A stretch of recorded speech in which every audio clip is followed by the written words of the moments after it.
নমস্কার, আমি নিকিতা মালাকার। দর্শকদের জন্য এই মুহূর্তে একটি নিয়ে এসেছি বিশেষ চিকিৎসা সংবাদ। হাইলাকান্দি এসকে রায় সিভিল হাসপাতালের শিশু বিশেষজ্ঞ ডক্টর শারদা মজুমদার একটি স্বাস্থ্যবান শিশু এবং একজন স্বাস্থ্যবান মা হতে হলে কি করতে হবে তাহা মিডিয়ার মাধ্যমে আম জনতাকে সুপরামর্শ দিয়েছেন। এই উপলক্ষে আজ তিনি হাইলাকান্দির এসকে রায় সিভিল হাসপাতালের বিপরীতে থাকা ইচ্ছাময়ী মেডিকেল হলে থাকা ওনার চেম্বারে আয়োজিত একটি সাংবাদিক সম্মেলনে জানান যে একটি সুন্দর স্বাস্থ্যবান শিশু এবং একজন স্বাস্থ্যবান মা হতে হলে মাকে পুষ্টিকর খাদ্য গ্রহণ করা সহ নিজেরও শিশুর প্রতি যত্নবান হতে হবে। তিনি জানান যে শিশুর জন্মের পর নবজাতক শিশুকে 6 মাস অবধি মাতৃদ্রব্য সেবন করাতে হবে।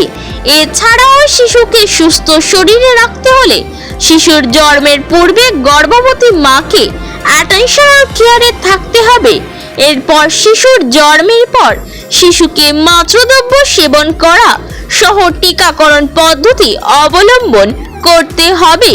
শিশুর প্রথম টিকাকরণ হলো মাতৃদ্রব্য সেবন এবং এরপর শিশুকে ইমাইজেশনে থাকতে হবে। পাশাপাশি 10 বছর বয়স পর্যন্ত নিয়মিতভাবে ভ্যাকসিন গ্রহণ করতে হবে। শিশু বিশেষজ্ঞ ডক্টর শারদা মজুমদার জানান যে শিশুর জন্ডিস হলে তাকে অন্য কোনো ধরনের চিকিৎসা না করে সরাসরি শিশু বিশেষজ্ঞকে দেখানো এবং শিশু বিশেষজ্ঞের মাধ্যমে চিকিৎসা করার সুপরামর্শ দেন তিনি। আপনারা বিস্তারিত জানতে হলে হাইলাকান্দি এসকে রায় সিভিল হাসপাতালের বিপরীতে থাকা ইচ্ছাময়ী মেডিকেল হলের কর্তৃপক্ষের সঙ্গে যোগাযোগ করুন। যোগাযোগ নাম্বার হচ্ছে 9435079708 এবং 8876444696। শিশু বিশেষজ্ঞ ডক্টর শারদা মজুমদার শিশুদের রোগ নির্মাণের বিষয় কি বলেছেন তাহা ওনার মুখ থেকে ভিডিওর মাধ্যমে দেখে নিন। হাইলাকান্দি থেকে শিপ্রিয়ান ডিএসের রিপোর্ট। ধন্যবাদ।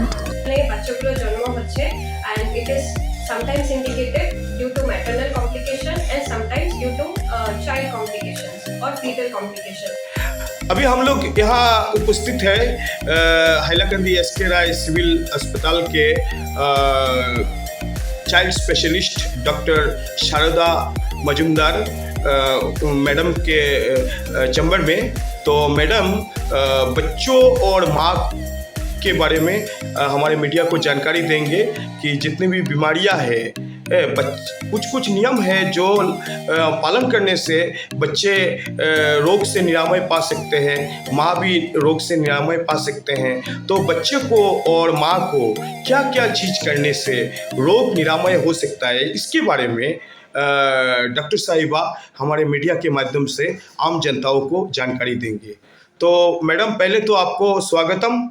तो आप मीडिया को बताइए बच्चों और माँ को बीमारियों से बचने के लिए क्या क्या करना चाहिए। जी, पहले तो स्वस्थ बच्चा जन्म लेता है स्वस्थ माँ से, तो पहले तो माँ का केयर बहुत ज़रूरी है जब वो प्रेगनेंसी में होती हैं, जिसे हम एंटीनेटल केयर बोलते हैं हमारे मेडिकल लैंग्वेज में, जिसमें माँ का पालन पोषण और माँ का अच्छा खाना, उसका जो भी नियम में एक्सरसाइज है, वैक्सीनेशन है और जो हम लोग रेगुलर चेकअप, रूटीन चेकअप जिसमें सोनोग्राफी भी आता है, वो सब हमें नियम से करना चाहिए।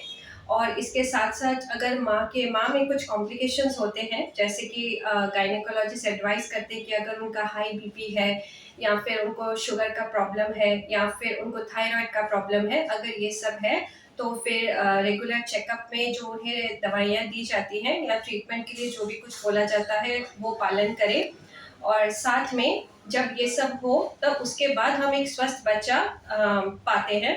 अब स्वस्थ बच्चे के लिए अभी हम लोग बहुत ज़्यादा देखा गया है कि आजकल सीजरियन सेक्शन आजकल ज़्यादा होता है as compare to normal vaginal delivery. जो कि इंडिकेटेड होता है बहुत सारे जगहों में, जहाँ पे मम्मी या तो मदर के कॉम्प्लिकेशन या बच्चों के कॉम्प्लिकेशन के लिए डॉक्टर्स को करना पड़ता है। तो पहली बात है कि जैसे ही बच्चा जन्म लेता है, मोस्ट इम्पॉर्टेंट थिंग है कि उसको ब्रेस्ट फीडिंग हम तुरंत स्टार्ट करें। हम बोलते हैं कि पीडियाट्रिशियन, हम चाइल्ड स्पेशलिस्ट बोलते हैं कि जन्म से तुरंत में 1 घंटे के अंदर ही हमें ब्रेस्ट फीडिंग शुरू कर देना चाहिए। जिससे क्या होता है कि बच्चे और माँ के बीच में बॉन्डिंग भी होती है, और साथ में जो दूध जो बच्चे के लिए जो ब्रेस्ट फीडिंग का जो टाइम है वो बहुत एप्रोप्रिएट होता है, जिसमें बच्चा अच्छे से अटैच कर पाता है और दूध पी पाता है। ठीक है, और ये बाद में भी देखा जाता है कि जब बाद में भी मम्मी का जो ब्रेस्ट आउटपुट है वो बिल्कुल नॉर्मल रहता है, कोई फार्मूला फीड की ज़रूरत नहीं होती है और बच्चा अच्छे से दूध पी सकता है। जैसे कि हम बोलते हैं कि जन्म के बाद पूरे 6 महीने तक सिर्फ माँ का दूध ही अनिवार्य होता है, जिसमें हम बिल्कुल भी पानी, ठीक है, पानी, शहद या फिर ताल मिश्री का पानी भी बहुत लोग देते हैं, जो कि हम बिल्कुल मना करते हैं, क्योंकि बेबी का अभी भी डाइजेस्टिव सिस्टम मैच्योर नहीं होता है वो सब डाइजेस्ट करने के लिए। सिर्फ माँ का दूध ही एकमात्र है जो बच्चा डाइजेस्ट कर सकता है। तो ये बहुत ज़रूरी है कि हम देखें कि ब्रेस्ट फीडिंग चले और उसको कंटिन्यू करना चाहिए। साथ ही ब्रेस्ट फीडिंग के साथ हम देखते हैं कि जो छोटे बच्चे होते हैं, नवजात शिशु होते हैं, जिनमें जो जन्म के फर्स्ट वीक में उन्हें कुछ प्रॉब्लम्स हो सकती हैं, जो हम लोग हमारे मेडिकल भाषा में नियोनेटल जॉन्डिस बोलते हैं, और या फिर आम भाषा में जिसे पीलिया बोलते हैं। ये जॉन्डिस जो होता है ये नवजात शिशु को हो सकता है, और इसके लिए ज़रूरी है कि हम जब छुट्टी दें या बच्चा जब घर में हो तो परिवार के हर एक जन को पता हो कि बच्चा पीला